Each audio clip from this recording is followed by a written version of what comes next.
we have a major calamity. The button has gone broken, but the sound was there, I assure you.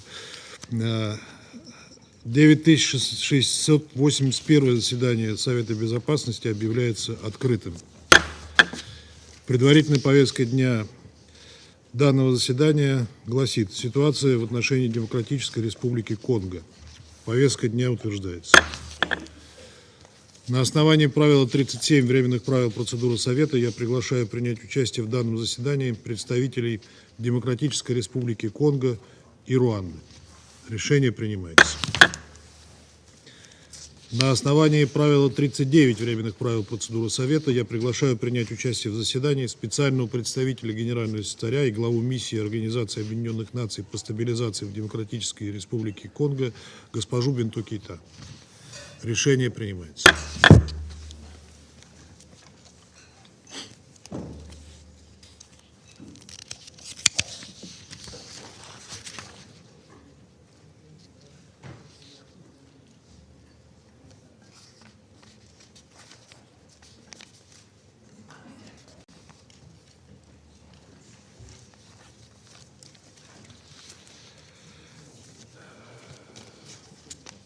Совет Безопасности приступает к рассмотрению пункта 2 повестки дня.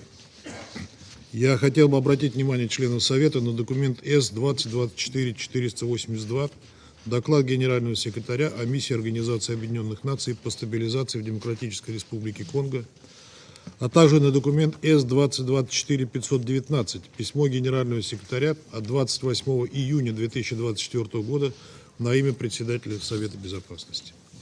Сейчас я предоставляю слово госпоже Бинту Кейта.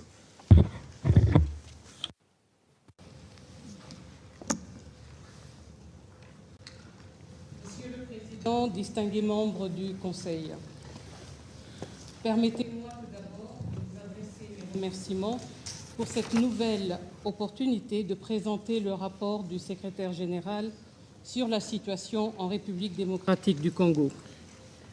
Je salue également la présence de son Excellence, Monsieur le représentant permanent de la RDC à New York, Zenon Mukongo, et de son Excellence, Monsieur le représentant permanent de la République du Rwanda, Ernest Rwamuchio. Depuis mon dernier briefing, le 27 mars 2024, les dynamiques politiques se sont surtout concentrées sur la mise en place du nouveau gouvernement qui a été inauguré pendant la nuit du 11 au 12 juin 2024, faisant suite aux élections de décembre 2023. Je salue chaleureusement la nomination de la première ministre dans l'histoire du pays, Madame Judith Suminwa Tuluka. Le nouveau gouvernement compte, au-delà de la première ministre, 17 femmes sur les 54 ministres, ce qui représente une nette augmentation de 27 à 33% de représentation féminine et témoigne de l'engagement du chef de l'État à promouvoir l'égalité des sexes en RDC et de ses efforts en sa qualité de champion de la masculinité positive de l'Union africaine.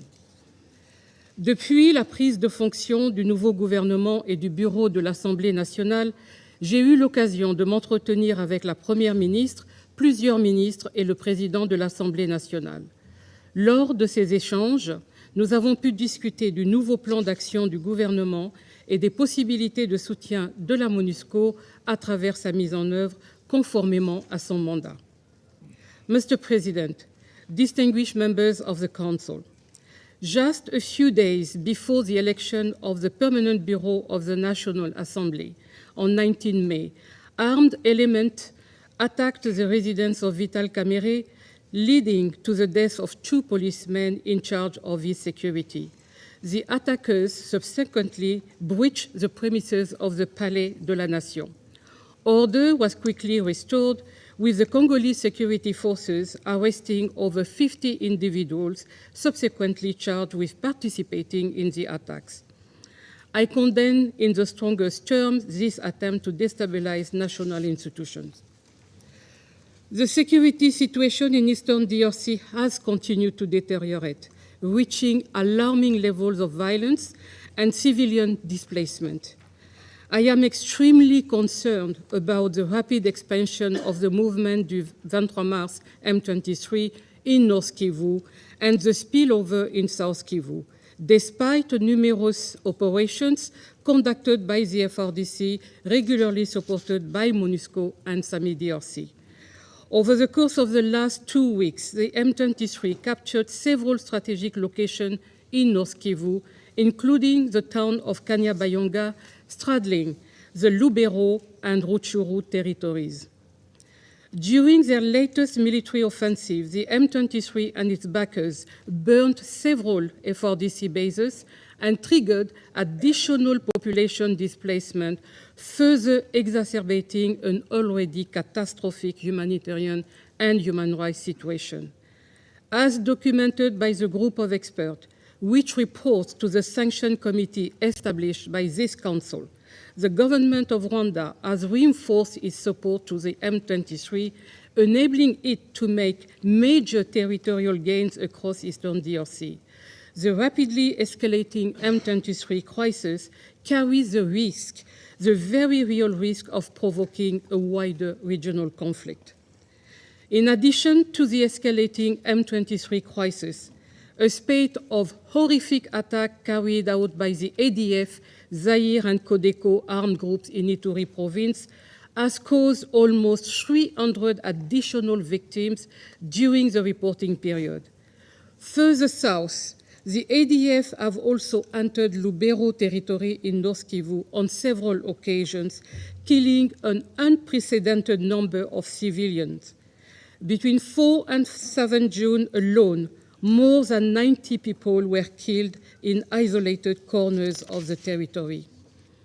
In South Kivu, the M23 crisis also reached Kalehe territory, with indirect fire hitting Minova and other nearby towns, killing and injuring several civilians and generating further displacement. In the southern part of the province, rumors of M23 infiltration of the Haut Plateau of Uvira, Fizi, and Mwenga have further exacerbated community tensions, which require the urgent attention of government authorities. Monsieur le Président, distingués membres du Conseil, dans ce contexte complexe, la MONUSCO a poursuivi son soutien aux opérations militaires des FRDC. Les opérations conjointes ont pu contribuer à la protection des civils, surtout en ce qui concerne les opérations contre Codeco et des groupes Maï-Maï en Ituri. La MONUSCO a également formé 500 nouvelles recrues FRDC dans le cadre d'une nouvelle opération conjointe FRDC-MONUSCO nommée Northern Scalpel. L'opération Springbok en défense de Goma et Sake a continué à faire face aux opérations du M23 et se poursuit. Pour sa part, la SAMI-DRC a continué son déploiement et devrait atteindre sa pleine capacité opérationnelle d'ici mi-juillet. Je voudrais, à cette occasion, exprimer mes profondes condoléances à l'Afrique du Sud qui a perdu 2 soldats le 25 juin lors d'une attaque au mortier du M23 contre sa base à Sake. Je souhaite également un prompt rétablissement aux blessés. Mr. President, distinguished members of the Council, we are witnessing in the DRC one of the most severe, complex and neglected humanitarian crises of our times. The escalating violence in the East continues to trigger massive population displacement, exacerbating an already dreadful humanitarian situation. Overall, the DRC today counts 7.3 million displaced people, including 6.9 million in the eastern provinces alone. International humanitarian law violations are impeding humanitarian aid delivery.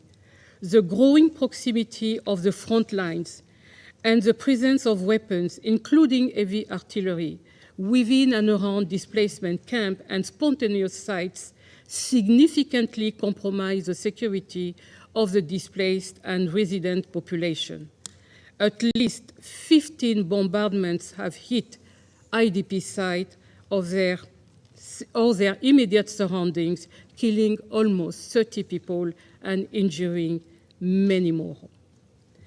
What is sadly more is that gender-based violence does not stop to increase. For the whole year of 23, 122,960 cases of gender-based violence were reported, marking a 3% increase from 22.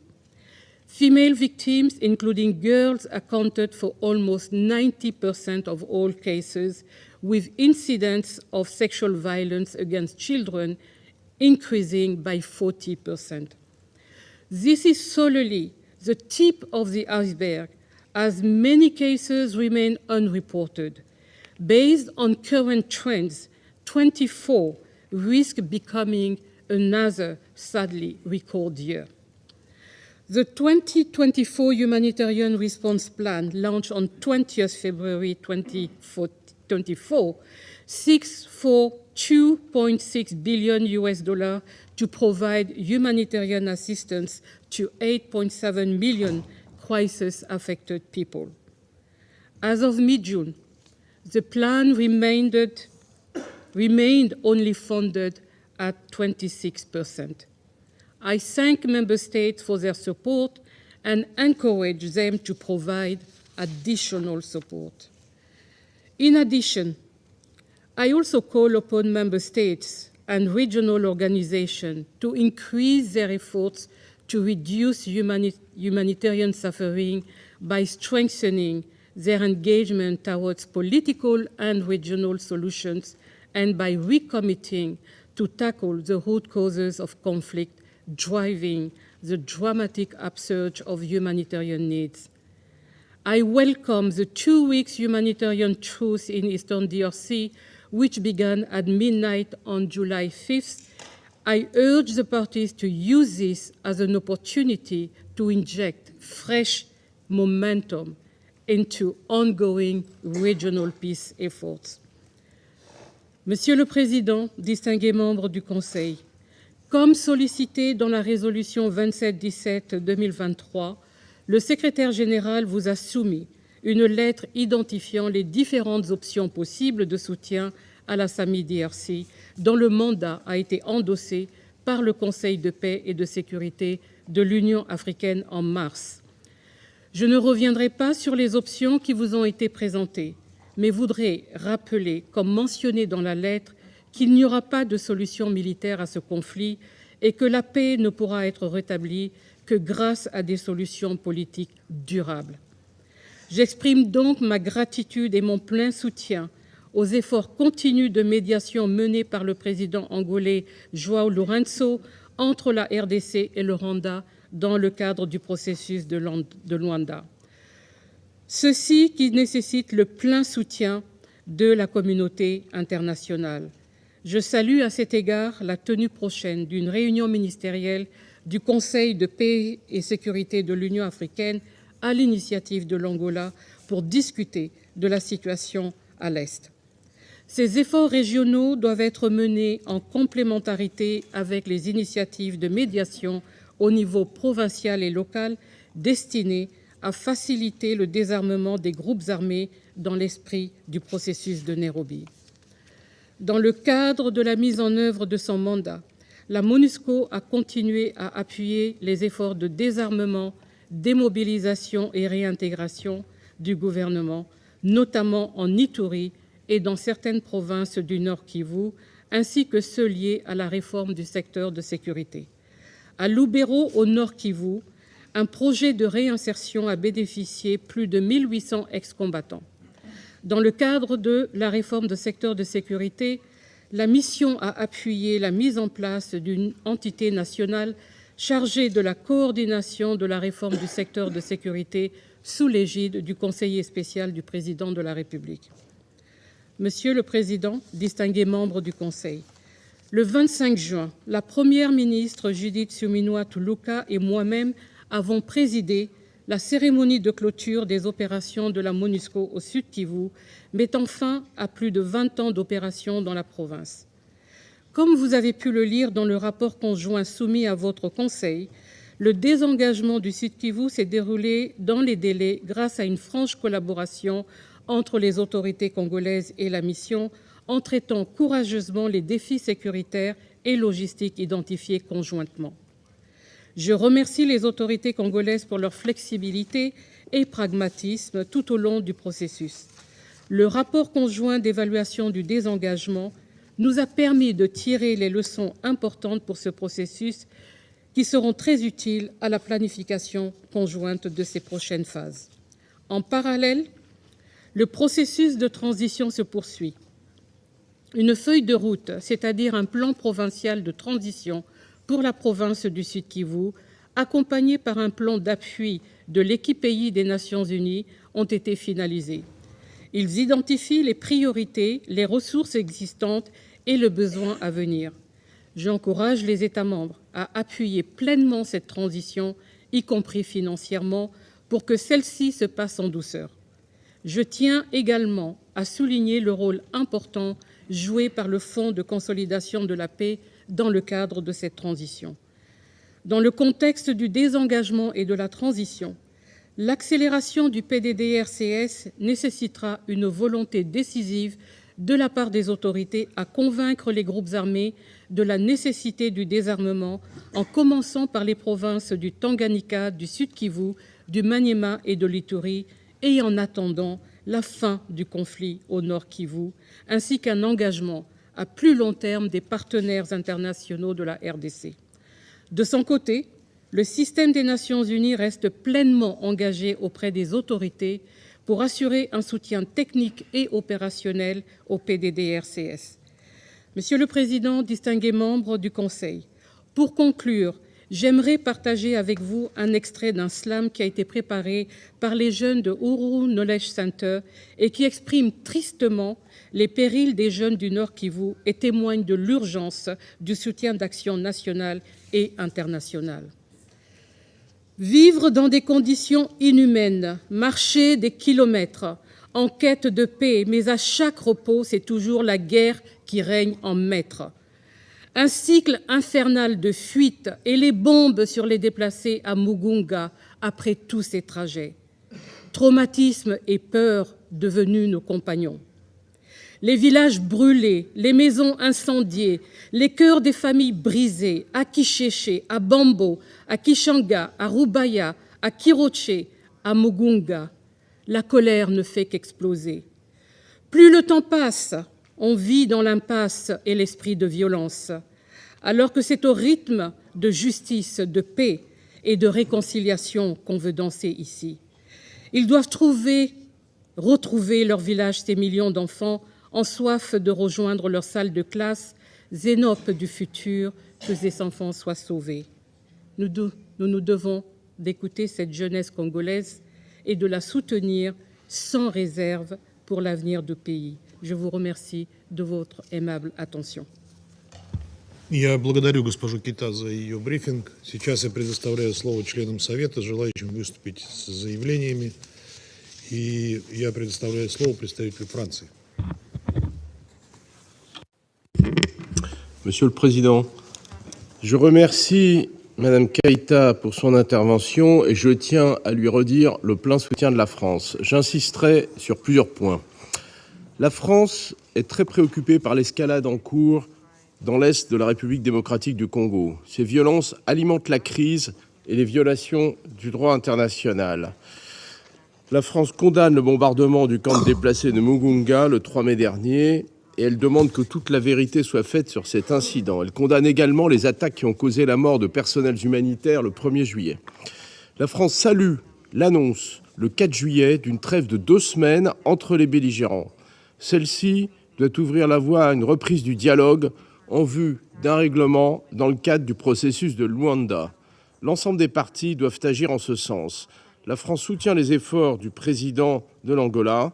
Cette trêve doit aussi permettre un accès humanitaire complet. La France condamne l'action des groupes armés dans l'est de la RDC, dont le M23, qui a poursuivi son offensive depuis le début de l'année et étendu son contrôle en direction du nord de la province du Nord Kivu. Elle dénonce les pressions exercées par le M23 sur la MONUSCO pour s'arroger le contrôle de certaines zones. Le rapport pour 2024 du panel d'experts a mis en lumière les liens entretenus par plusieurs groupes armés avec des acteurs étatiques. La France condamne la violation de la souveraineté et de l'intégrité territoriale de la République démocratique du Congo, le soutien militaire du Rwanda au M23, ainsi que la présence de plus en plus importante des forces militaires rwandaises sur le territoire congolais. Ces agissements doivent cesser. Il importe que la République démocratique du Congo, de son côté, mette un terme aux liens entre les forces armées, ses forces armées et les FDLR, et nous saluons son engagement à démobiliser les combattants de ce groupe. La France salue le déploiement de la SAMI-RDC.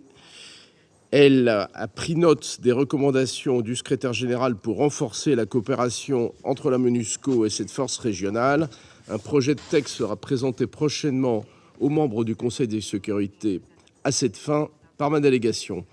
La France demande par ailleurs aux forces régionales de renforcer leur coordination avec la MONUSCO. Elle salue le travail du groupe d'experts établi par la résolution 1533, ainsi que le renouvellement du régime de sanctions. Elle rappelle que l'embargo sur les armes en République démocratique du Congo ne vise que les groupes armés et qu'il ne concerne plus les autorités congolaises ou les forces régionales partenaires. La MONUSCO continue de jouer un rôle clé. Le rapport conjoint des Nations Unies et des autorités congolaises est clair sur les défis rencontrés lors du retrait du Sud Kivu. Les conditions qui ont permis ce retrait ne sont pas encore réunies au Nord Kivu et en Ituri. La France salue la volonté du gouvernement congolais de consolider le transfert de responsabilité au Sud Kivu avant d'avancer vers les prochaines étapes. Elle a pleinement confiance dans le gouvernement congolais pour poursuivre sa coopération avec les Nations Unies. Je vous remercie. Я благодарю представителя Франции за его заявление. Сейчас предоставляю слово представителю Эквадора. Gracias, señor presidente. Quiero agradecer a la representante especial del secretario general y jefa de la MONUSCO, señora Bintou Keita, por su exposición informativa.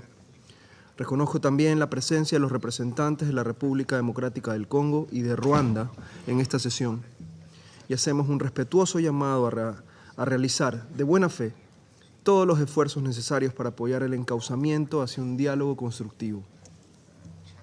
El nombramiento de la señora Judith Suminwa Tuluka como primera mujer en el cargo de primera ministra de la RDC es un hito histórico que debe resaltarse, ya que promueve la participación de las mujeres en posiciones de toma de decisiones.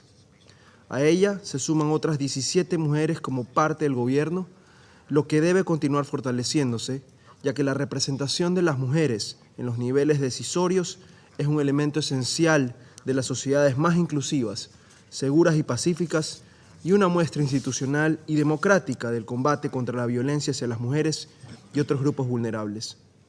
Señor presidente, es preocupante la violencia del M23 en Kivu del Norte y su expansión a partes de Kivu del Sur, que coincide con el proceso de retirada de la MONUSCO de dicha localidad. Esta situación confirma la necesidad de colaboración de la RDC con la MONUSCO en la implementación del plan de retirada de la misión como elemento de apoyo al control gubernamental en todo el territorio. Sobre el deterioro de la situación de seguridad, cabe recordar el claro mensaje del Consejo de Seguridad emitido el mes pasado en cuanto a que el apoyo militar extranjero al M23 y aquel proporcionado a determinados grupos armados como las FDLR deben cesar de inmediato. Ecuador reconoce los esfuerzos diplomáticos de mediación entre la RDC y Ruanda, liderados por el gobierno de Angola. Es plausible la firma del acuerdo de cese de hostilidades entre el gobierno y varios grupos armados en la provincia de Ituri, por lo que el Ecuador alienta al gobierno a continuar abordando las causas de las tensiones intercomunitarias y a implementar el acuerdo en el marco del programa de desarme, desmovilización, recuperación comunitaria y estabilización. Las prácticas más atroces y crímenes registrados en la RDC, entre ellos la violencia sexual basada en género y las graves violaciones contra los niños, no pueden quedar en la impunidad. En este contexto, destaco la labor de la MONUSCO en su compromiso para que cese el reclutamiento y utilización de niños en grupos armados y su labor en el fortalecimiento del sector judicial mediante la implementación del Programa de Apoyo de Reforma Judicial Conjunta de las Naciones Unidas y la cooperación técnica y financiera para luchar contra la impunidad y crímenes de lesa humanidad.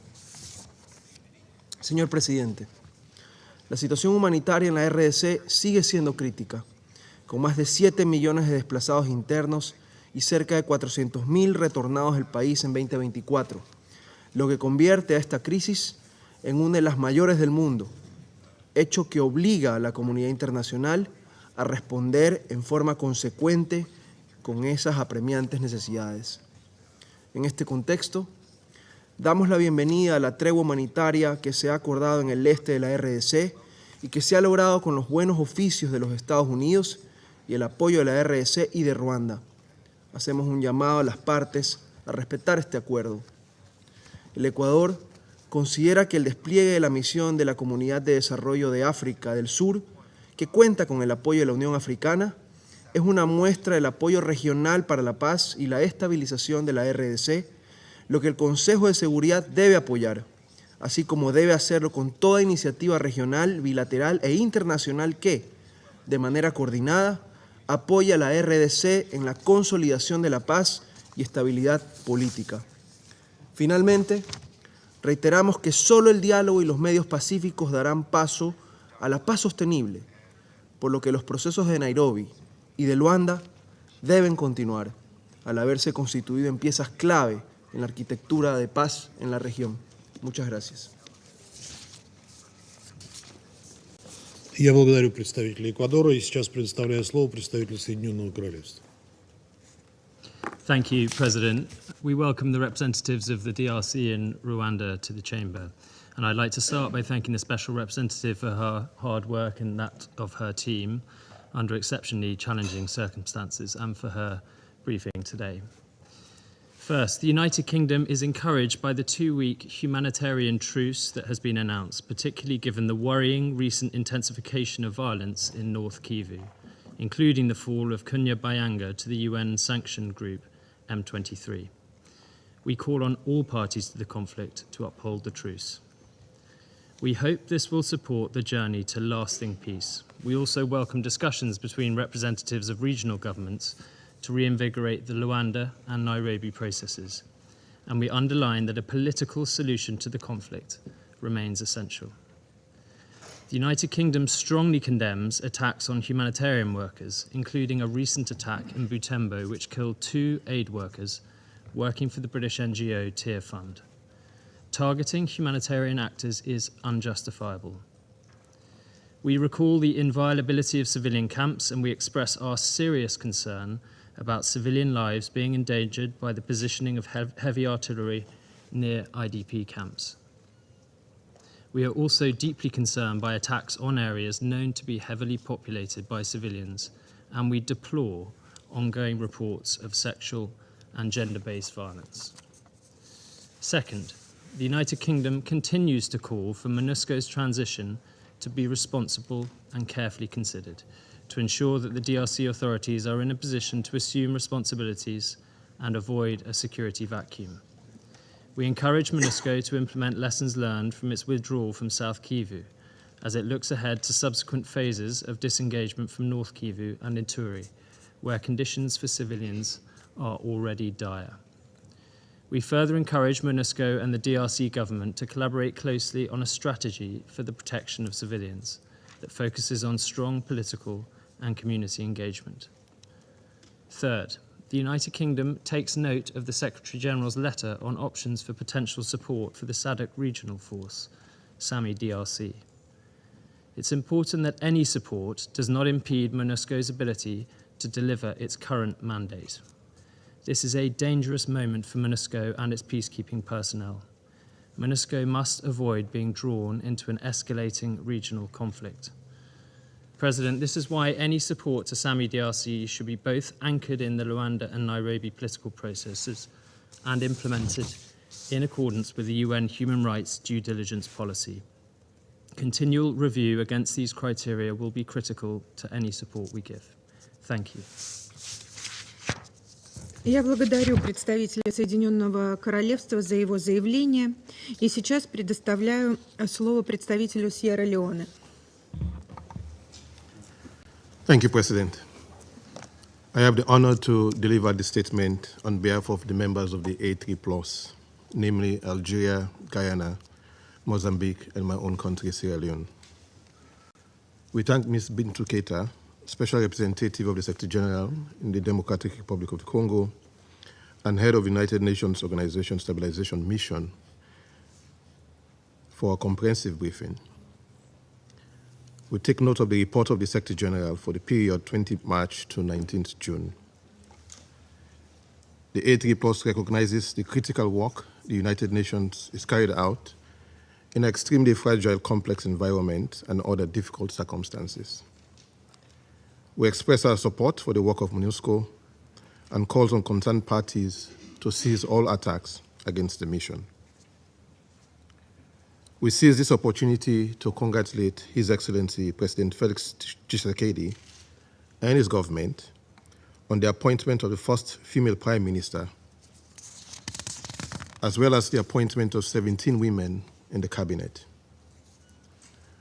We convey our best wishes to the government and people of the DRC. We welcome the participation of the representative of the Democratic Republic of Congo and Rwanda in this meeting. President, the people of the DRC have suffered a prolonged misery. For 3 decades. Eastern DRC has been a battleground for a conflict with deep and tangled roots. We are alarmed about the deteriorating security situation in the Kivus and Ituri, and are especially concerned about the protection of civilian risk posed by this problem. Violence linked to armed group activities, including the M23, ADF, FDLR, and CODECO, continue to inflict a heavy toll on civilians, including women and children.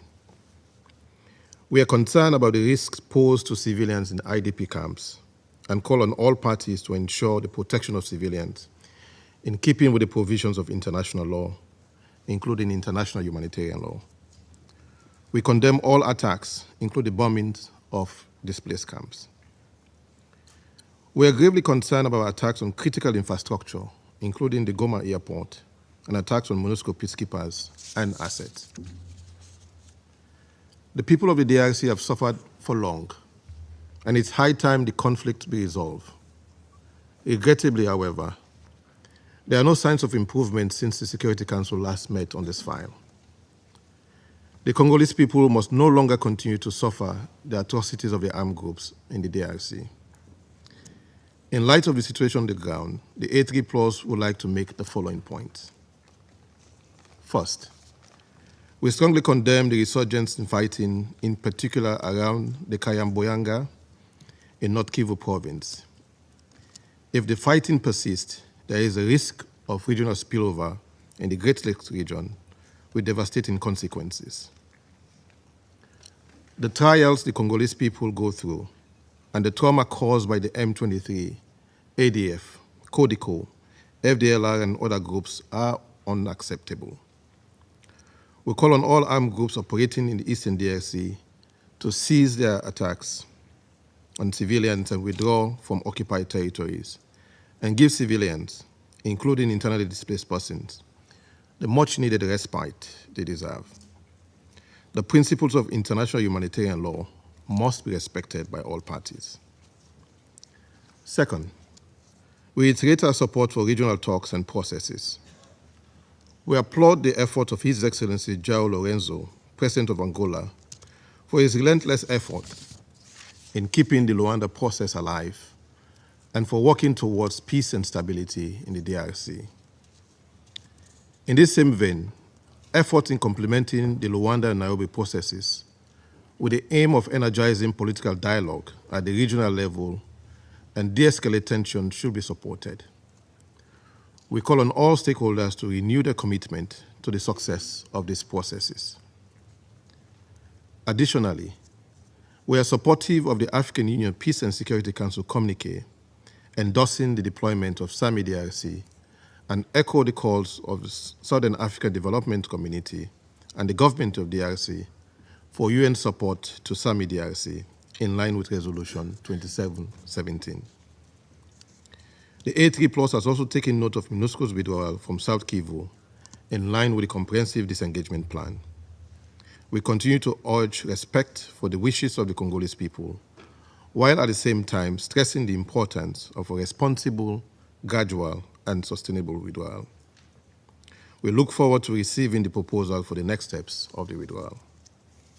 In this context, we thank the Secretary General for its proposed options for UN support to SAMI DRC.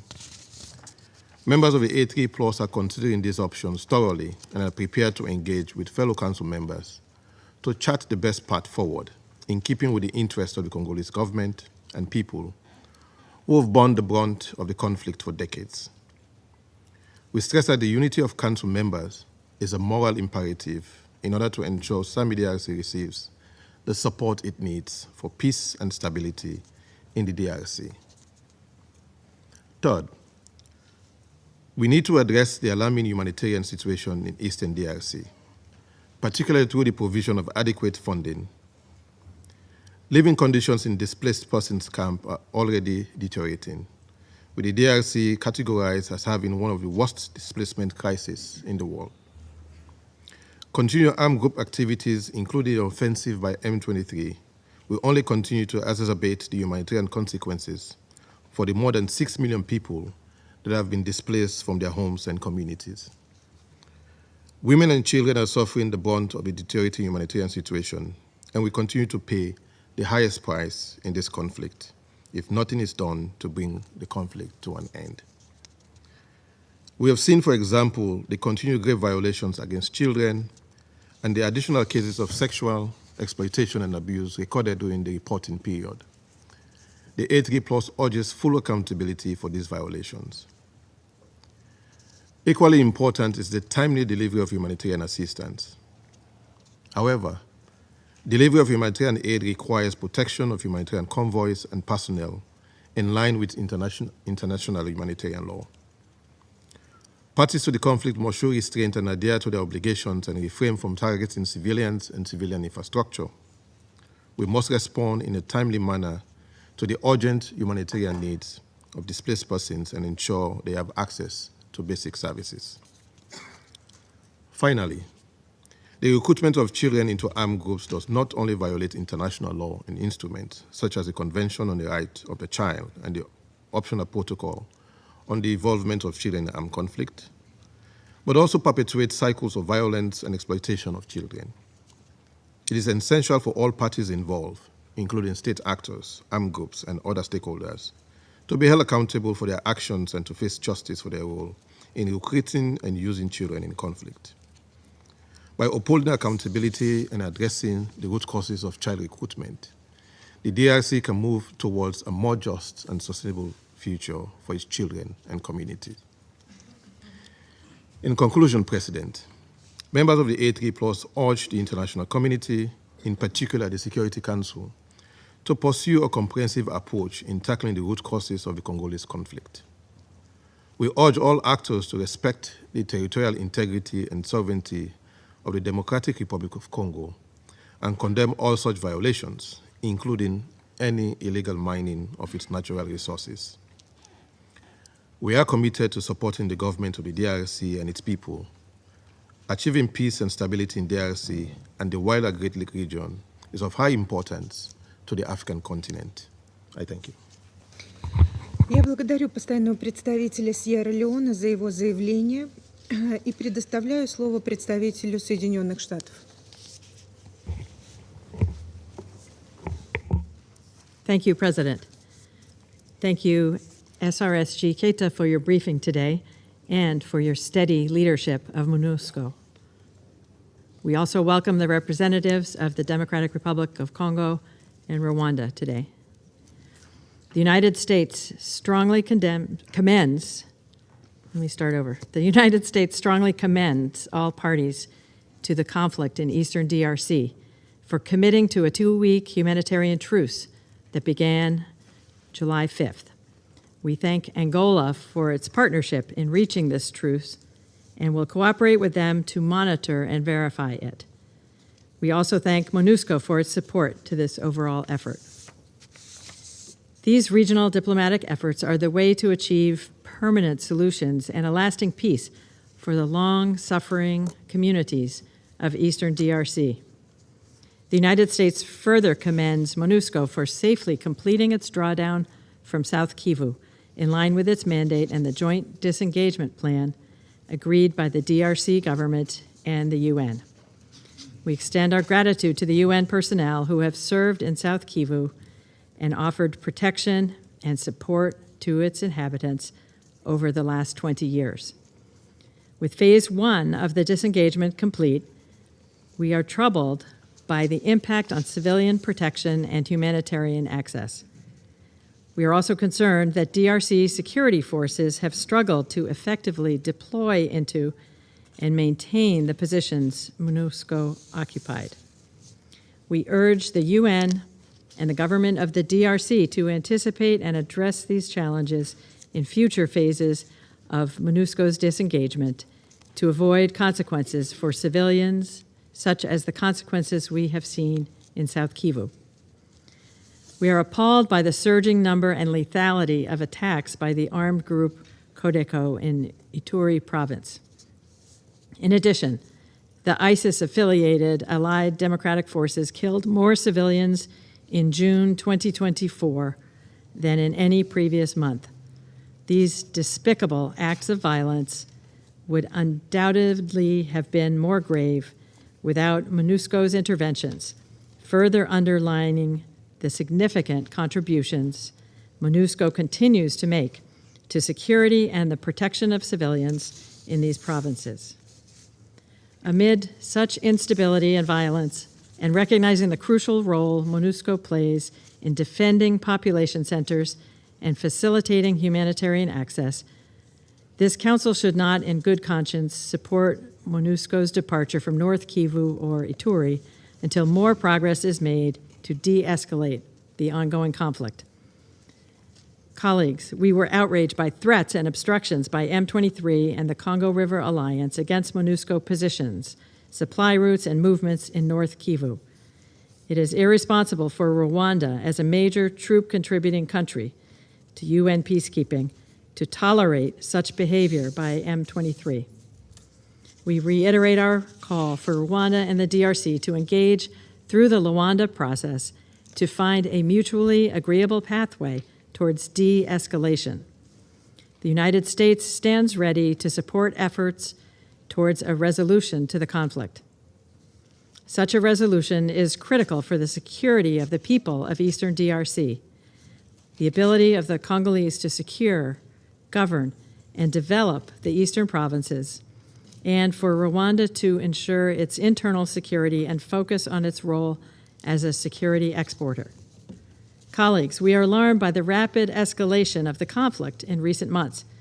According to credible reporting, Rwanda's military interventions and operations in North Kivu have extended beyond mere support for M23 operations to direct and decisive involvement, allowing Rwandan troops and M23 to achieve military dominance across large swaths of North Kivu and greatly increase their territorial expansion. Rwandan troops number upwards of 4,000 on DRC soil and have committed attacks that killed civilians, including the May 3rd attack on the Mugunga IDP camp, which killed dozens and wounded many more. All parties in Eastern DRC must take every precaution to protect civilian populations, especially those in IDP sites, including by removing artillery and other heavy weapons in the vicinity of such locations. The more than 2.5 million people displaced by M23 and the RDF have endured untold suffering and, at a minimum, deserve physical protection from violence. Colleagues, the United States recognizes the role and sacrifices of SAMI DRC in supporting the DRC government's efforts to defend its territorial integrity. The primary goal of the United States in Eastern DRC is to support a de-escalation of the conflict and put an end to the instability and human suffering the conflict has caused. That is why we believe this Council should guard against steps that could further inflame regional tensions, including extending significant MONUSCO support to Sami DRC. We are concerned extensive MONUSCO support to Sami DRC may not reflect our shared interest in securing a political solution to the conflict. This is why we support the Council's authorizing only limited MONUSCO support to SADC's mission within its area of deployment, in furtherance of its mandate, without prejudice to its tasks, and within existing resources. Finally, Rwanda and the DRC must urgently take immediate steps to de-escalate, fully commit to regional diplomatic processes, and work to hold accountable all actors responsible for human rights abuses, steps which represent the only hope for peace. Thank you. Я благодарю представителя Соединенных Штатов за ее заявление и предоставляю слово представителю Китая. 主席，我要感谢凯塔特别代表的通报，欢迎刚果金和卢旺达常驻代表出席今天的会议。上个月，刚果金新政府顺利就职，国家治理翻开了新的一页。中方对此表示欢迎，期待刚果金各方团结一心，以政府行动计划为蓝图，加快国家建设，实现和平稳定。结合秘书长的报告，我愿强调以下3点：第一，推动武装团伙停火止暴。仅最近3个月，就有500多名平民被武装团伙杀害，730万人被迫流离失所。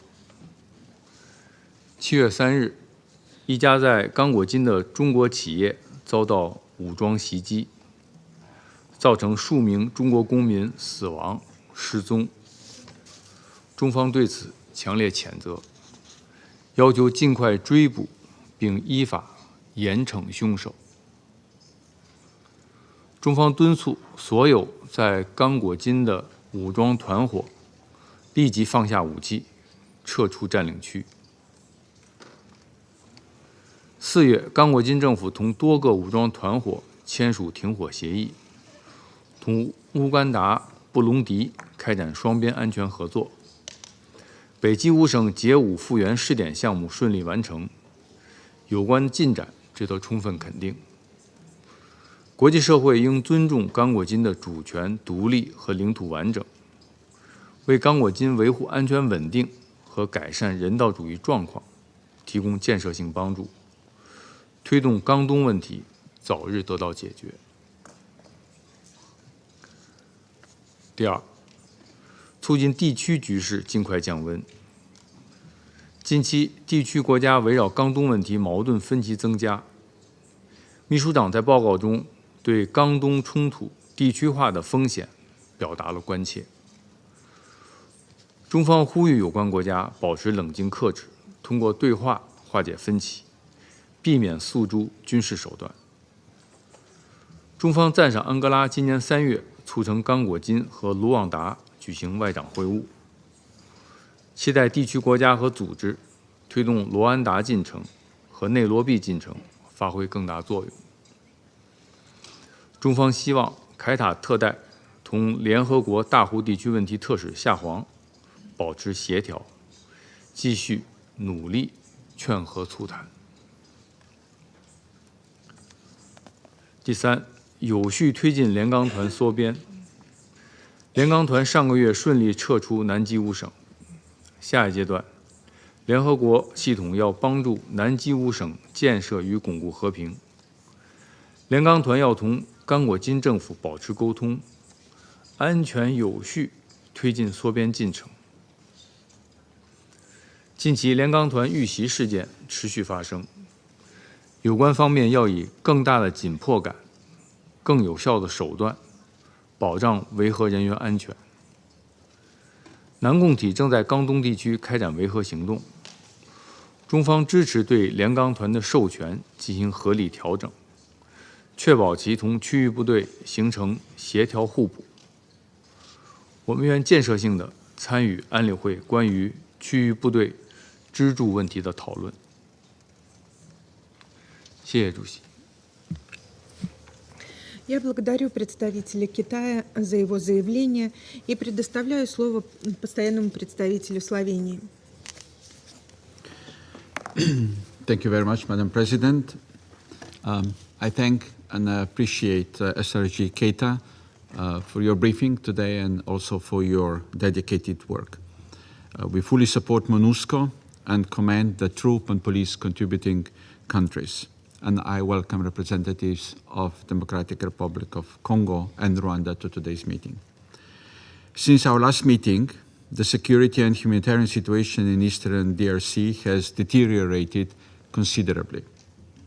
We are deeply troubled by escalating violence, including intensified confrontations involving M23, FDLR, and Wazalendo, as well as deadly attacks by Codeco, ADF Zaire, and other armed groups.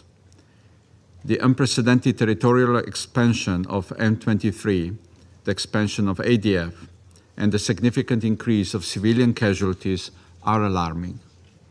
We urge M23 and all other armed groups to immediately cease hostilities and withdraw from occupied territories. We welcome the announced 2-week humanitarian truce and urge all parties to fully respect and implement it. I would like to highlight 3 points. First, we remind all parties of their obligation to respect international humanitarian and human rights law. The conflict has led to appalling levels of sexual violence, including in and around internally displaced person sites, recruitment and use of children, and other grave violations against them. We strongly condemn over 170 attacks on aid workers this year alone, as well as continued attacks on peacekeepers. The escalating use of heavy artillery near IDP camps is alarming, and we condemn it. Accountability for those endangering civilians with these reckless tactics must be ensured. We furthermore call for accountability for sexual violence, sexual exploitation, and sexual slavery that disproportionately affects displaced women and girls. All states must end any support to armed groups. We are alarmed by external support to M23 and unauthorized foreign military personnel in DRC. Sovereignty and territorial integrity are basic principles of international law, and they must be respected. We urge Rwanda to fully and immediately withdraw its military from DRC. There is concern about reports indicating that despite directives to prohibit cooperation with FDLR, some elements of armed forces of DRC continue to engage with FDLR. We again urge all parties to end support to all armed groups. Second, we note the completion of MONUSCO's withdrawal from South Kivu, marking the end of the first phase of its disengagement from the country. Given the escalating security situation, the continued withdrawal of MONUSCO requires careful and strategic planning. A safe, responsible, gradual, and sustainable withdrawal remains essential, focusing on the ongoing and strong partnership between the DRC government and the UN, including the Security Council, as well as regional partners. There is ongoing concern about the possible impact of the withdrawal on the protection of civilians, especially in light of massive displacement. We recall that the primary responsibility for the protection of civilians lies with the government. In regions where civilians, including IDPs, depend on MONUSCO protection against armed groups, coordinating the deployment of Congolese security forces with the mission's withdrawal is vital. Third, we are deeply concerned about the conflict escalating into a wider regional crisis, as highlighted by the Secretary General in his report. SRG Keita warned just now that there is a real risk of regional conflict. We support regional efforts to promote peace and stability. We commend President Lorenzo of Angola for revitalizing the Luanda process and facilitating recent diplomatic engagements with DRC and Rwanda. And we urge President Tshisekedi and Kagame to engage in inclusive political dialogue. We note the near-completed deployment of the South African Deployment Community Mission, SAMI-DRC, and stress the importance of effective coordination between MONUSCO and regional forces for protecting civilians and peacekeepers. We also note the Secretary General's letter of June 28 outlining options for possible support to regional forces. Any support must strictly comply with the UN human rights due diligence policy and the African Union compliance framework. Madam President, in conclusion, there is one clear and united message coming from this chamber repeatedly, that there is no military solution to this conflict, and we urge all involved parties to heed this message from the Council loud and clear. Slovenia remains steadfast in supporting efforts to end the conflict.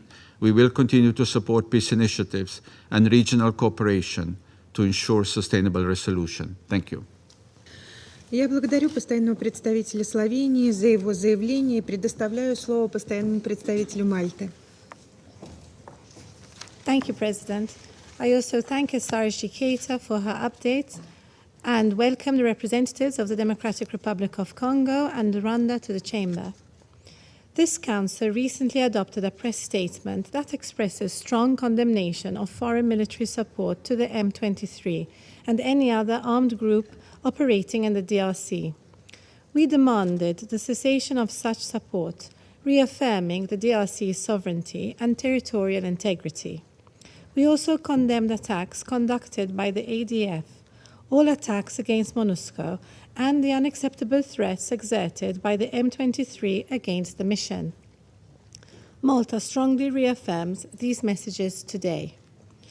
We welcome the final report as issued by the group of experts. Their work remains valuable to identify the complex dynamics in the region, including the responsibilities of armed groups and national states. As MONUSCO has completed its withdrawal from South Kivu, security spillovers from the North Kivu are affecting the south. 500,000 IDPs recently moved to South Kivu to escape the brutality of war in the north. We are concerned that Twiraneho operatives in South Kivu are committing grave violations against children with persistent recruitment, also in collaboration with the M23. We encourage the Congolese authorities to spare no efforts in ensuring a sufficient military presence in the region and to prevent bases from falling into the hands of armed groups. We take note of the Secretary General's letter proposing options for MONUSCO support to SAMI-DRC. Malta recalls that any logistical and operational support should be consistent with OP20 of Resolution 2717. We recall that any such support should be in strict compliance with the UN human rights due diligence policy, and we stress the importance of protection of civilians, close coordination, and information sharing. On the political front, we echo the Secretary General in condemning the events of 19th May, namely the attempts to destabilize the democratic institutions in the DRC. Those responsible for such acts must be held accountable. On a positive note, Malta welcomes the appointment of a first female Prime Minister, along with 17 women, to form part of government. This marks a milestone in promoting the meaningful participation of women in leadership positions and hope it serves as a model for others. President, I take this opportunity to commend Angola for its efforts to de-escalate regional tensions and conflicts. We hope that the leaders of the countries concerned return to the negotiating table. Many root causes of conflict still need to be addressed. It remains an international responsibility to ensure that illegally extracted mineral resources from the Eastern DRC are not integrated into the international market. We are concerned that Rubaya, the region from where half the coltan national production originates, is now under M23 control. Information indicates that production continues at high levels, while miners and local traders are being forced to sell the ore to M23-linked traders. Meanwhile, an unabated humanitarian catastrophe continues to unfold in the Eastern DRC. We condemn the attacks against the Monunga camp on 3rd May, as IDPs are daily confronted by the risks of open conflict. We welcome the announcement of a 2-week humanitarian truce and hope it will bring relief to communities caught in the conflict. We demand that all violations of international humanitarian law and violations and abuses of human rights end immediately. These include gender-based violence and sexual violence in conflict recruitment, use and abduction of children, and attacks against schools and hospitals. Malta continues to advocate for a more significant presence of child protection advisors in South Kivu in line with Resolution 2717. I thank you. Я благодарю постоянного представителя Мальты за ее заявление и предоставляю слово постоянному представителю Республики Корея.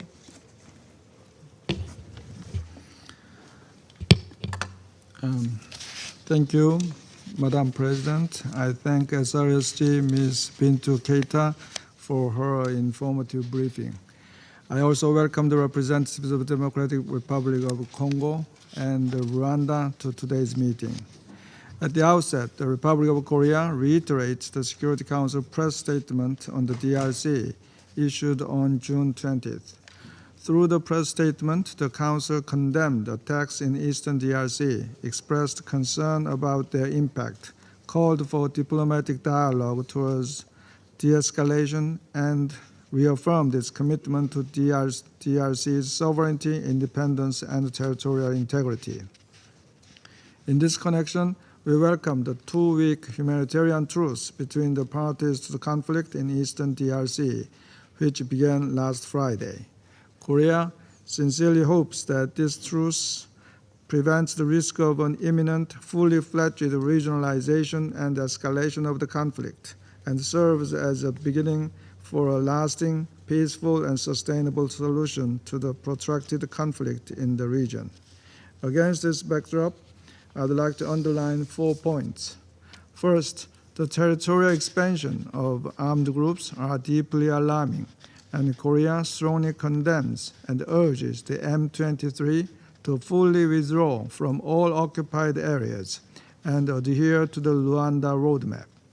Continued attacks and the proliferation of weapons on displacement sites that led to attacks early May on the Lakfer and Muganga IDP camps is equally distressing.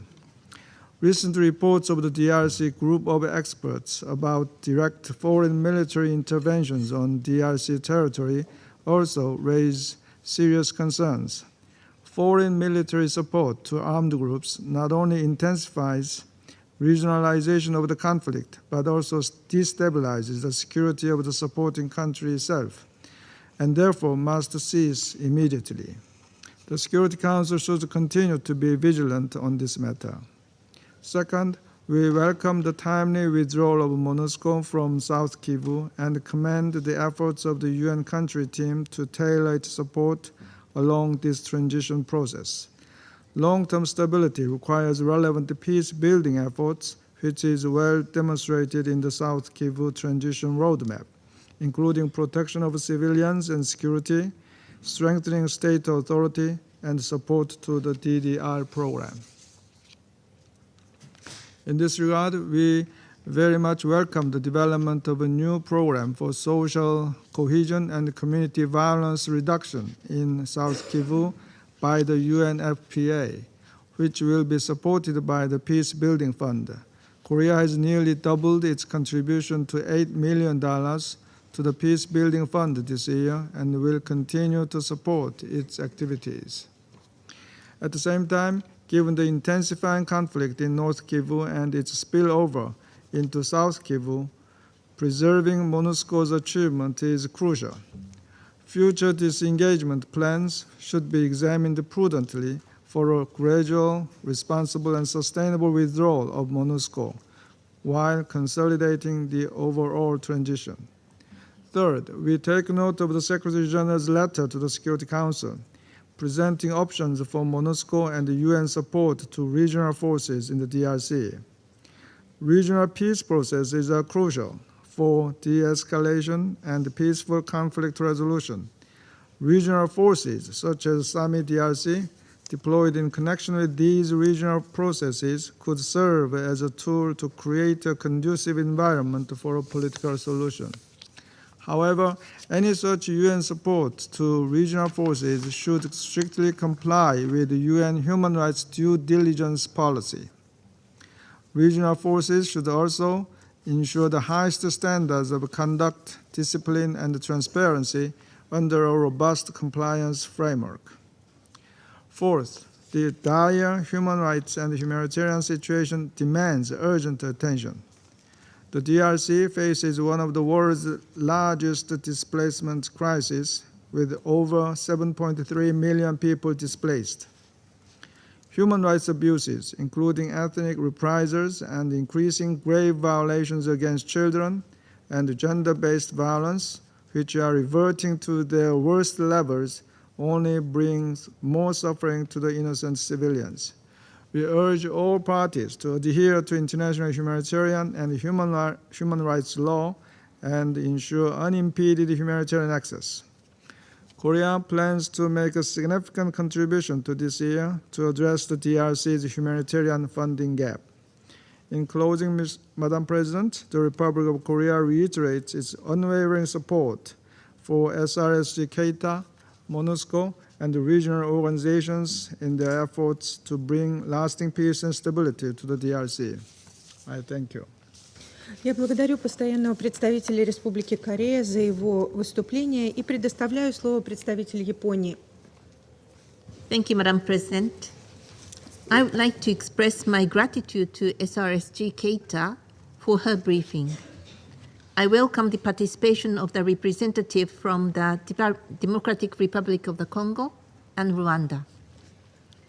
The attacks in May against the presidential palace and the residence of the former DRC Vice Prime Minister for Economy in Kinshasa have given us grave concern. We strongly condemn these acts, and the assailants must be made accountable. We are also worried about the continuous incidents causing number of victims, especially on East DRC. The horrifying incident of shelling against IDP camps in the same month is another consequence of the continued heavy fighting between M23, the armed forces of the DRC, and other armed groups. We strongly condemn such attacks. The victims, including women and children, are in the most vulnerable condition, having fled human rights violations and abuse to gain shelter at the camp. The increased offensive by armed groups, including M23, is devastating the lives of local people and threatening human security.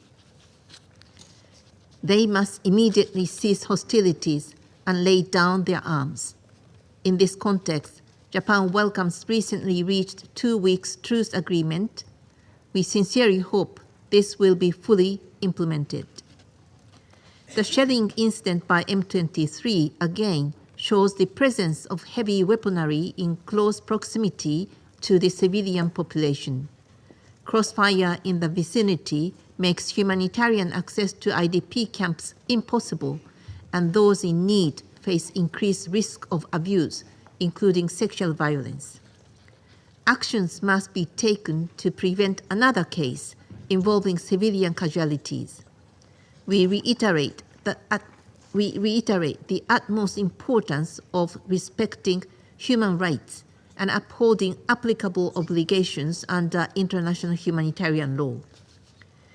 The reported large quantities of sophisticated artillery brought from outside and presence of disguised foreign troops remain deeply concerning.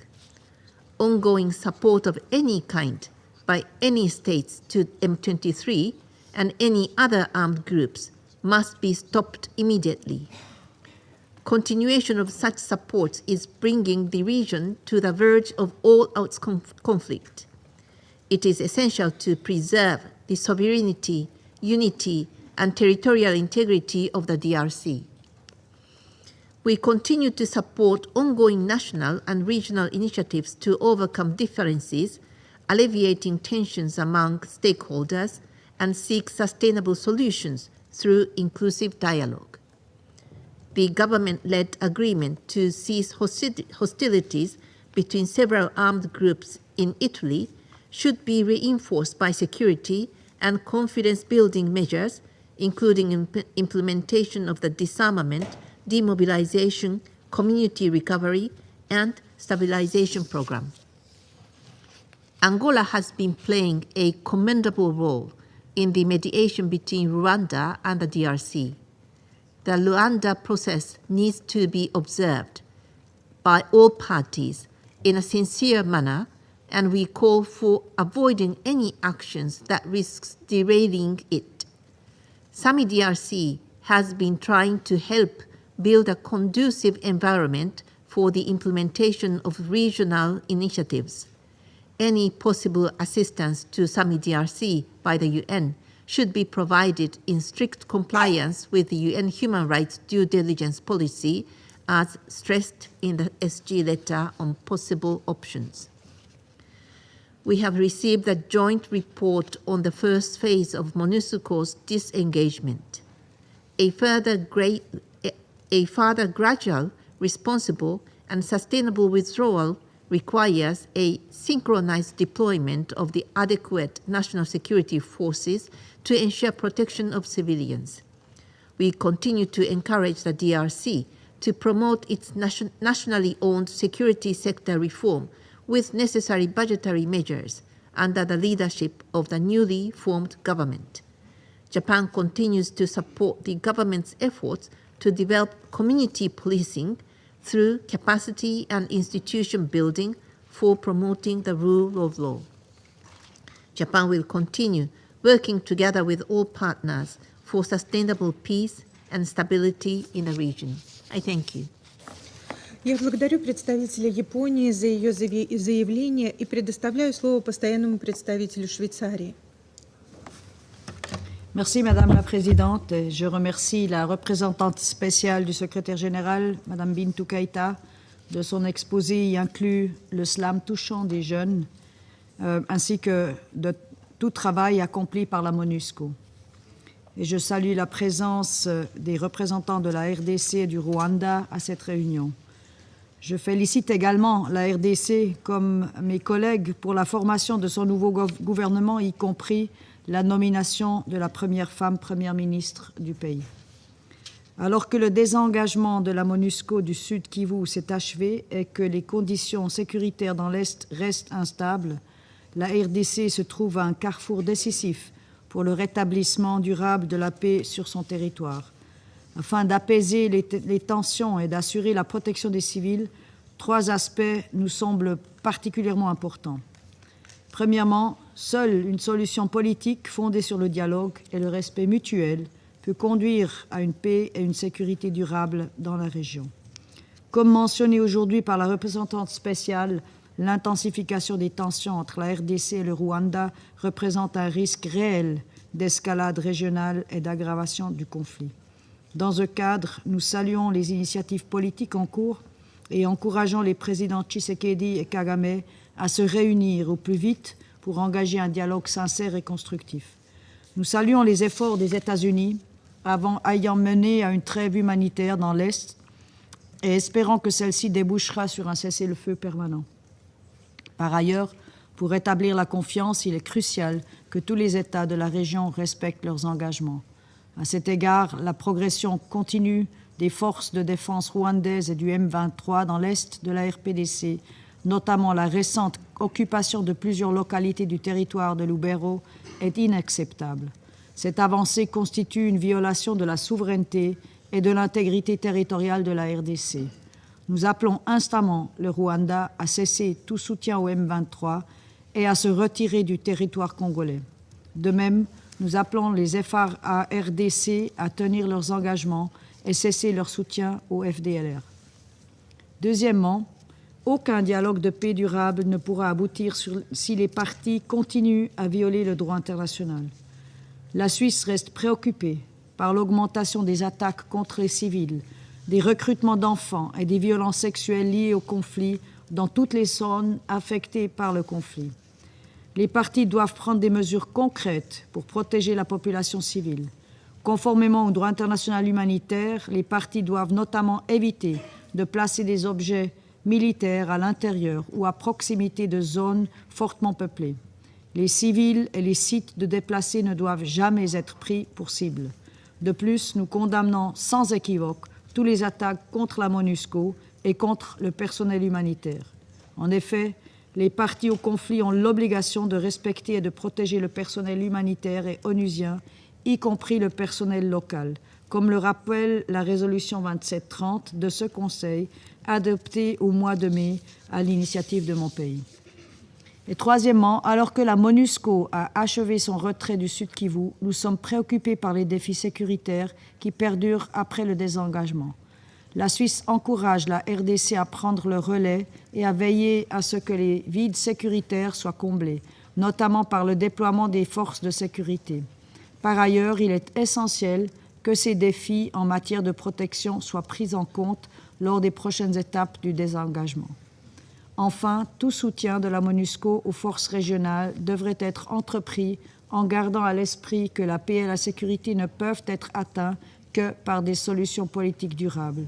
Il doit être conditionné à une application robuste du principe de diligence voulu en matière de droits de l'homme et un soutien pour assurer l'adhésion au cadre de conformité de l'Union africaine, conformément à la résolution 2717.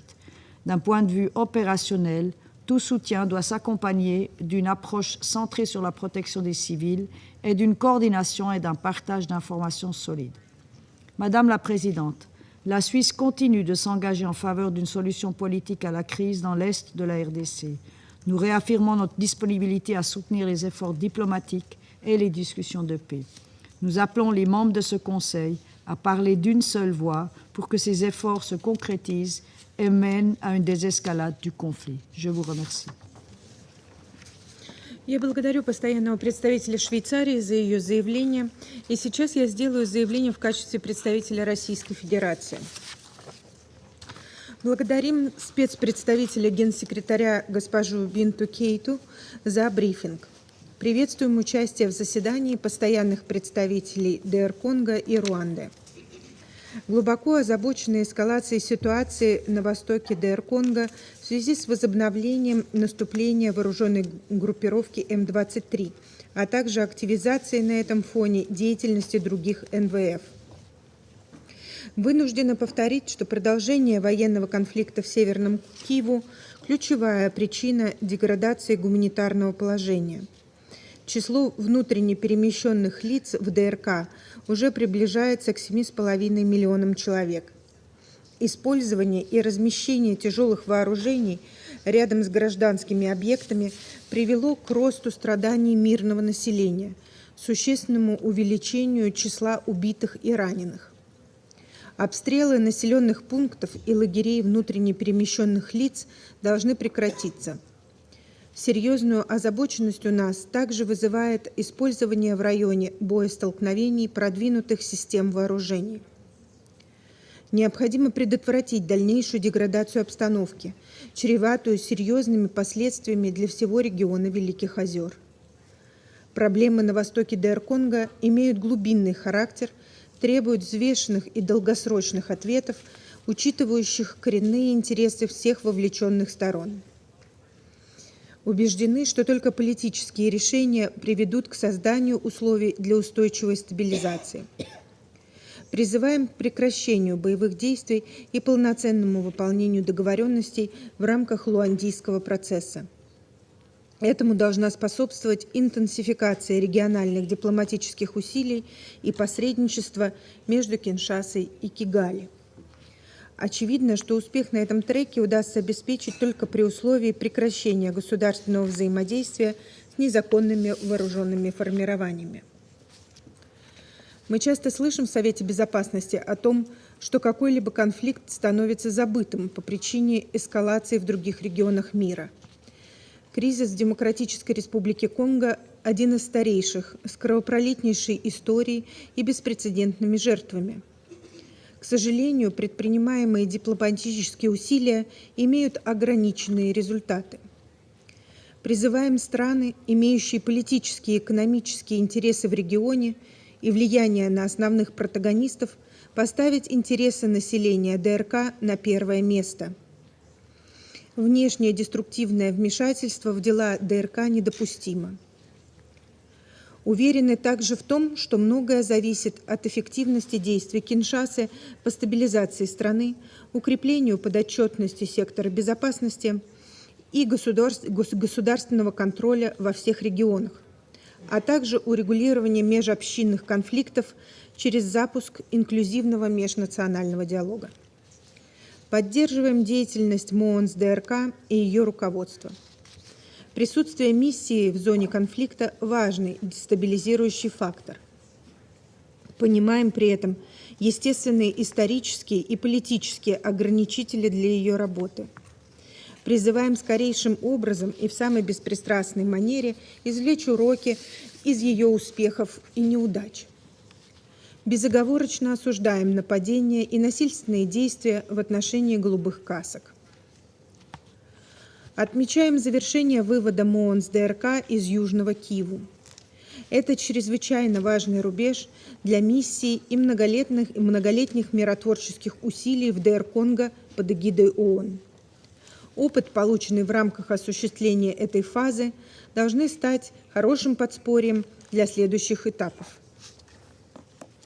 При определении дальнейших шагов по организации вывода МООНС ДРК с территории страны важно учитывать эволюцию ситуации на Земле, действовать гибко, поэтапно и ответственно. Нельзя допустить возникновения вакуума безопасности. Одновременно необходимо сохранить приверженность реализации принципиальных решений, принятых Советом Безопасности ООН. Приветствуем практическую поддержку, которую Сообщество развития Юга Африки оказывает Киншасе для преодоления кризиса. Важно обеспечить необходимый уровень координации с МООНС ДРК, определить эффективные модальности совместной работы. Благодарим секретариат ООН за подготовку предложений по параметрам возможного содействия региональным силам со стороны миссии.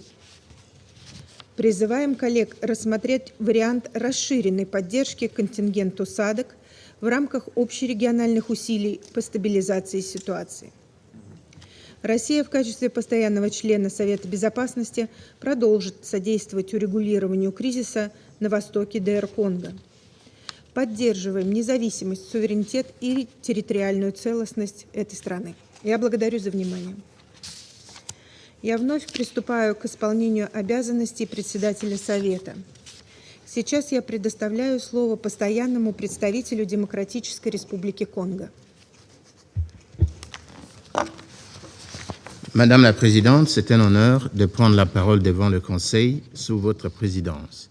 Je tiens à féliciter votre délégation pour la compétence avec laquelle vous dirigez les travaux du Conseil.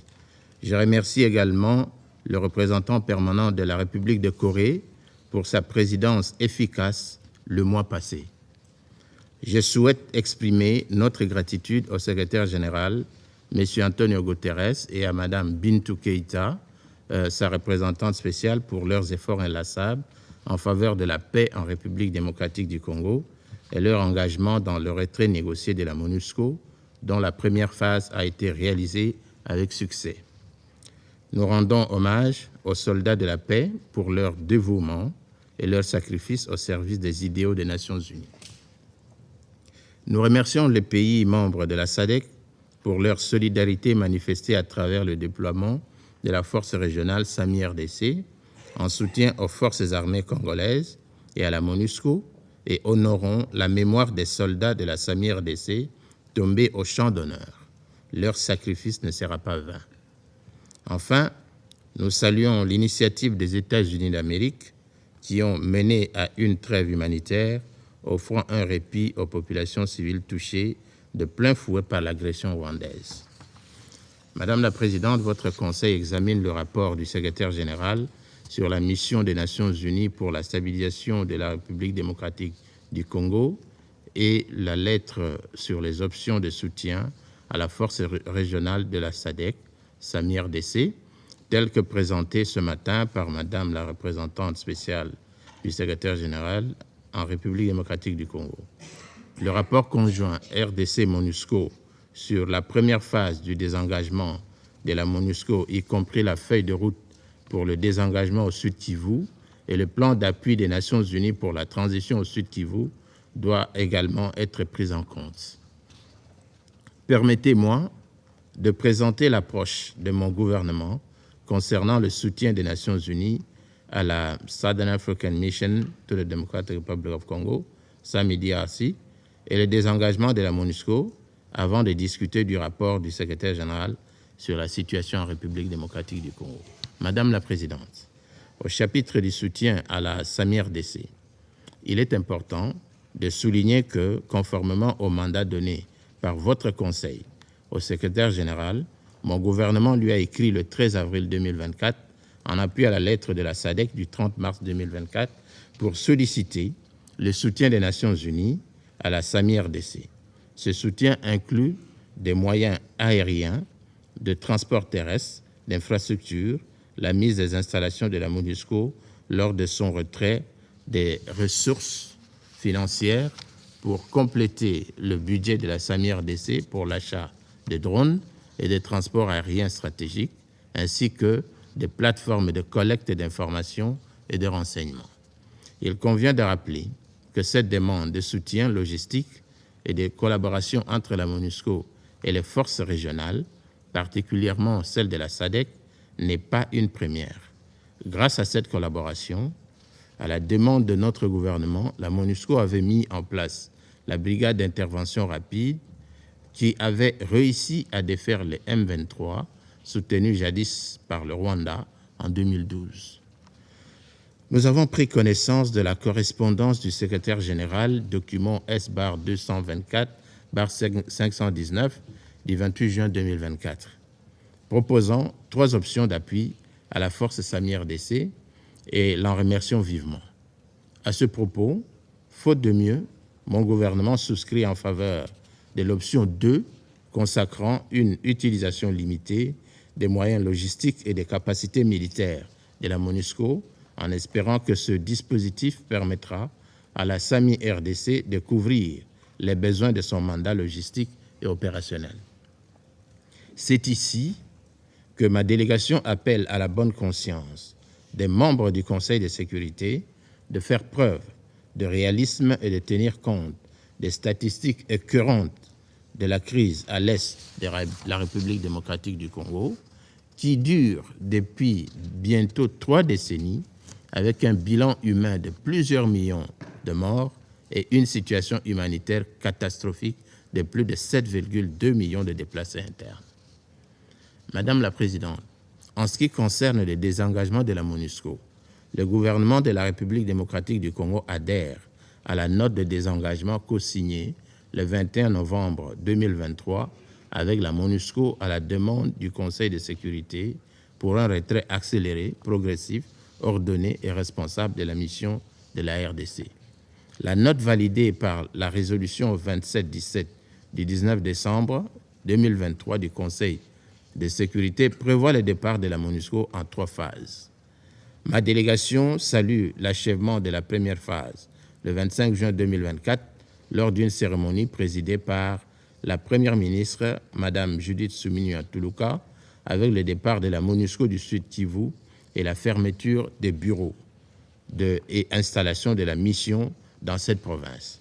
Ce désengagement a été possible grâce à la collaboration entre le gouvernement et la MONUSCO, malgré certains défis logistiques et sécuritaires. Les 2 autres phases concernent respectivement le Nord Kivu pour la phase 2 et l'Ituri pour la phase 3.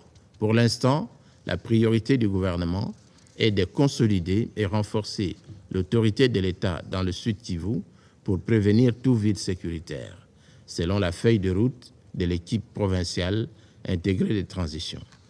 L'heure est donc à la transition, période pendant laquelle le gouvernement assumera pleinement les activités autrefois exercées par la MONUSCO avec l'appui des agences, fonds et programmes des Nations Unies. Ces activités sont budgétisées dans la feuille de route provinciale dont la mise en œuvre devrait débuter le 1er juillet 2024. Toutefois, en raison de l'agression continue du Rwanda dans le Nord Kivu, la phase de retrait suivante, phase 2, sera abordée lorsque les conditions le permettront, après des évaluations conjointes continues. Madame la Présidente, le rapport du secrétaire général reste dominé par la poursuite des attaques de RDF M23 contre les camps des personnes déplacées et leur expansion territoriale, militaire, agressive et continue. C'est le paragraphe 91 et 92 du rapport du groupe d'experts, plutôt du rapport du secrétaire général qui en parle, comme en témoignent également les récents affrontements violents autour de la ville de Kanyabayonga, dans le territoire de Lubero, dans la province du Nord Kivu. C'est la suite logique des faits rapportés par le groupe d'experts des Nations Unies qui affirme, dans les récentes conclusions de son rapport sur la République démocratique du Congo, que 3 000 à 4 000 soldats des forces de défense rwandaises RDF opèrent actuellement dans les territoires de Nyiragongo, Rutshuru et Masisi.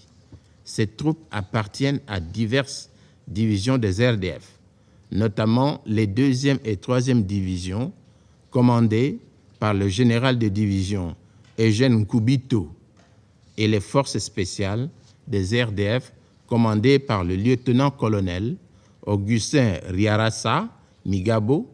Ceci est renseigné dans les paragraphes 42 et 43 du rapport du groupe d'experts. Le groupe d'experts a documenté le déploiement de technologies et d'équipements militaires avancés par le RDF, y compris des lance-roquettes de 122 mm, des bombes de mortier et des conteneurs de missiles anti-chars. Vous lirez cela au paragraphe 46 du rapport du groupe d'experts. Pourtant, peu avant de prendre connaissance de ce rapport, mon gouvernement avait attiré l'attention du Conseil sur l'aggravation de la situation sécuritaire et humanitaire caractérisée notamment par les bombardements de camps de déplacés de guerre à l'est de la RDC qui ont causé un nombre élevé de victimes, en majorité des femmes et des enfants. C'est notamment le cas des bombardements aveugles et délibérés perpétrés par les troupes de l'armée rwandaise et leurs supplétifs du M23, respectivement en date du 2 février 2024 contre le camp de déplacés de Nzale et de la tragédie vécue le 3 mai 2024 par les populations congolaises vivant dans les camps de déplacés de guerre de Mugunga au Nord Kivu. Ces attaques ont été suffisamment documentées et portées à la connaissance du Conseil de sécurité à maintes reprises, aussi bien par mon gouvernement que par les rapports successifs du groupe d'experts de l'ONU sur la situation sécuritaire en RDC. Mon gouvernement a même demandé, par sa lettre du 8 mai 2024 au Conseil de sécurité, de convoquer une réunion publique à cet effet et d'exiger du Rwanda le retrait sans condition de ses troupes du territoire de la RDC, ainsi que la cessation de tout soutien au M23 sous peine de sanctions individuelles et collectives. Bien que régulièrement saisi de cette demande, le Conseil est demeuré silencieux du début à la fin du mois de mai 2024, pour des raisons qui échappent encore à l'entendement de ma délégation. Ce silence a malheureusement contribué à encourager le Rwanda et ses supplétifs du M23 à poursuivre son entreprise de déstabilisation de la République démocratique du Congo et de la région des Grands Lacs, aggravant une situation humanitaire déjà chaotique. À ce propos, on peut lire au paragraphe 34 du rapport du secrétaire général que l'épidémie de choléra, de rougeole et de variole a continué d'aggraver une situation humanitaire déjà complexe. Mon gouvernement reste néanmoins confiant que le Conseil saisira la présente opportunité pour prendre des mesures appropriées face à la dure épreuve que subissent nos concitoyens, contraints à l'errance perpétuelle forcée. Madame la Présidente, parce qu'il n'est jamais trop tard pour mieux faire, ma délégation vous invite à faire avec elle les constats ci-après. 1. Les attaques si haut décriées, telles que dénoncées par le secrétaire général des Nations Unies, les groupes d'experts des Nations Unies et mon gouvernement constituent une énième violation flagrante de l'intégrité territoriale de la République démocratique du Congo, de sa souveraineté et de son indépendance politique, ainsi que de la feuille de route de Luanda. 2.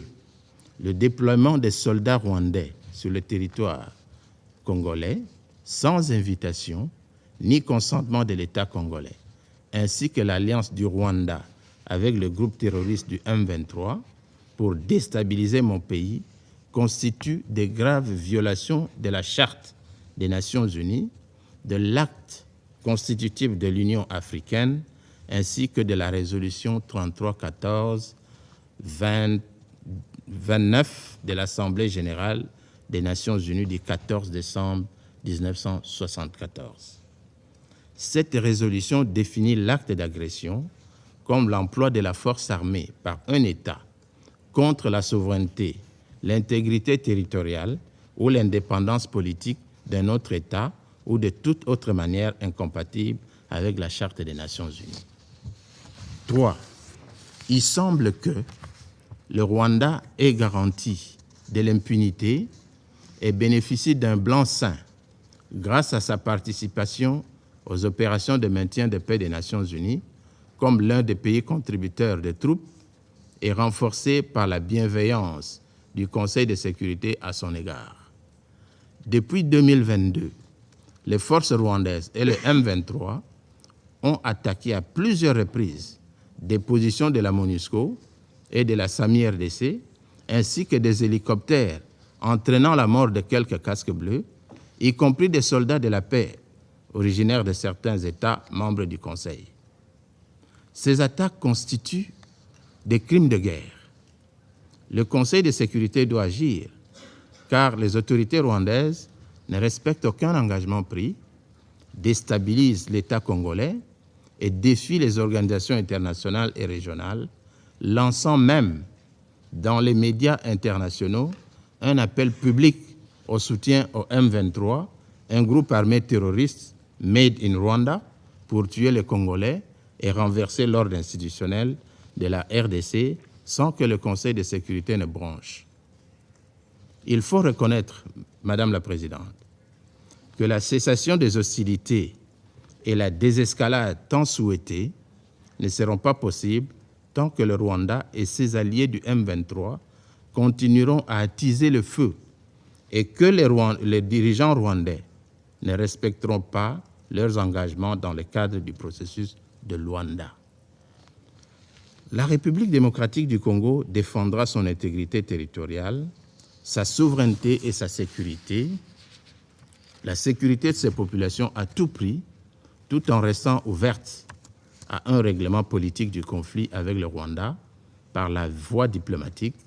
Cependant, cette voie ne sera crédible que si les troupes rwandaises se retirent effectivement du territoire congolais pour permettre un dialogue franc et constructif.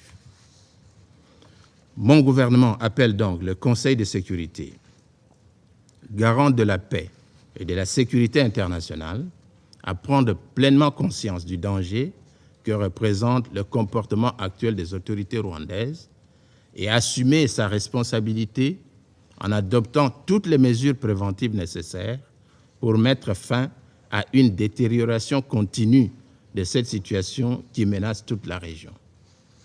Compte tenu de ce qui précède et afin de contribuer à une solution durable de la crise sécuritaire dans l'est de notre pays par la voie diplomatique et de favoriser la paix et la stabilité dans la région des Grands Lacs, le gouvernement de la République démocratique du Congo demande au Conseil de sécurité de demander au secrétaire général et à la MONUSCO d'accorder un soutien logistique et opérationnel substantiel à la SAMI-RDC afin de lui permettre de s'acquitter du mandat que lui ont confié les chefs d'État et de gouvernement de la SADC.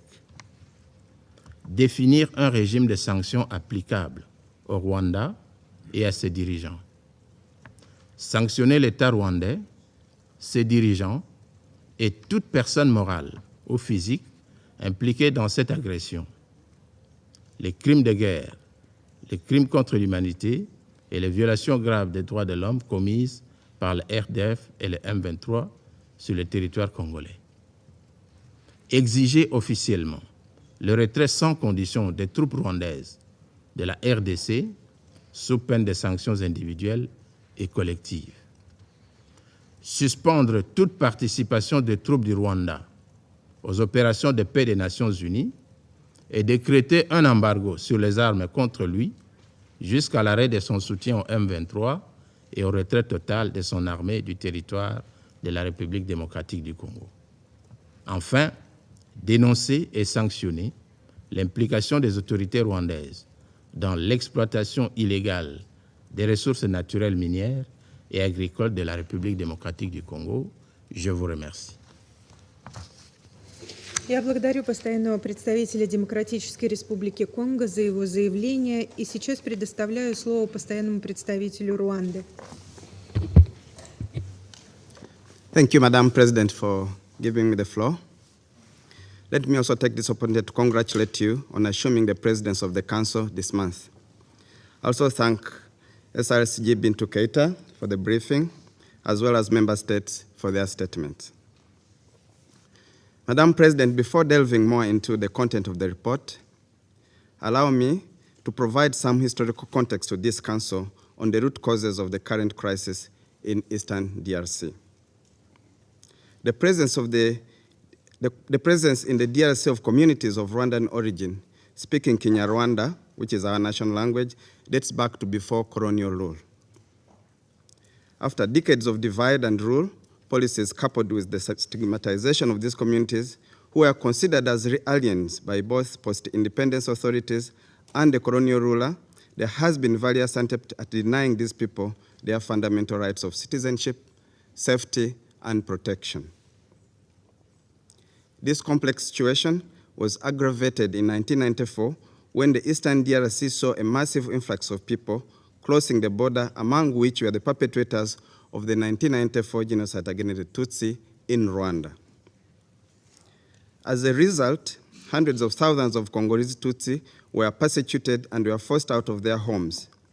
They are now refugees living across the region with only one wish: returning to their homes in a safe and dignified manner. Madam President, given this historical context of the conflict and its root causes, it is striking to see that neither a military solution nor the scapegoating of Rwanda will provide a lasting solution to this crisis. In 2013, an attempt to end this conflict by way of arms did not hold for long, leaving us to deal with the same issues over again.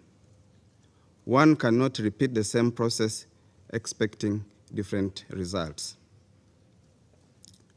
The security and governance failures of the DRC led to the mushrooming of illegal armed groups.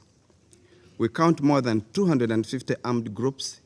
Chief among them is the FDLR, but we count also the Islamic State-linked ADF, various Mai Mai, and the ethnically charged violent band of thugs, all roaming across Eastern DRC and causing havoc and mayhem.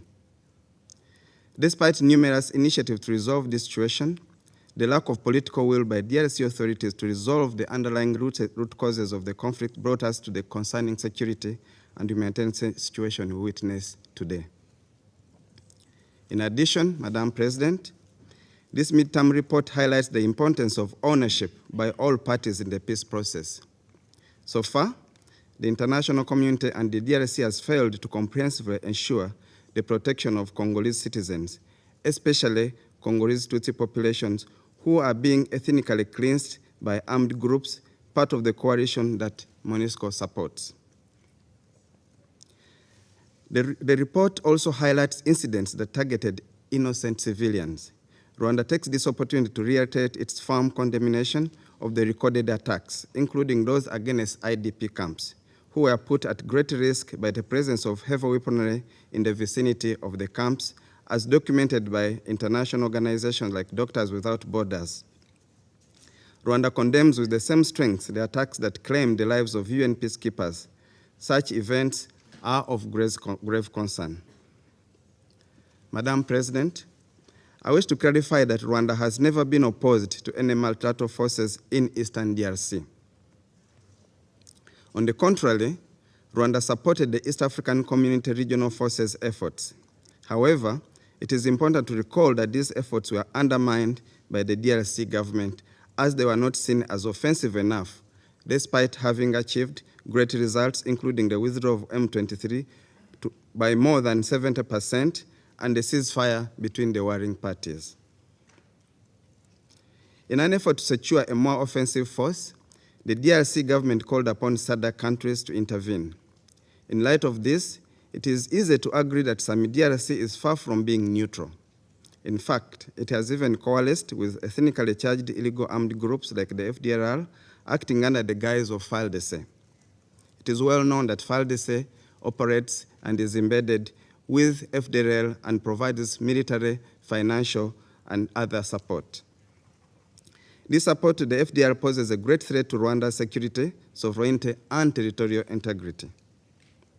FDLR is a threat to Rwanda and the Great Lakes region at large in its renewed capacity to cause harm, thanks to the support it receives from DRC's highest authorities, which even vowed to cause regime change in Rwanda. FDLR also causes a great threat to regional stability because of its dangerous genocidal ideology, a cancer which has taken deep roots within the Congolese population. This results in the current ethnic cleansing and hate speech against Congolese Tutsi that the UN Special Advisor for Genocide Prevention, member states here are present, and many other observers have called out. This must be taken seriously.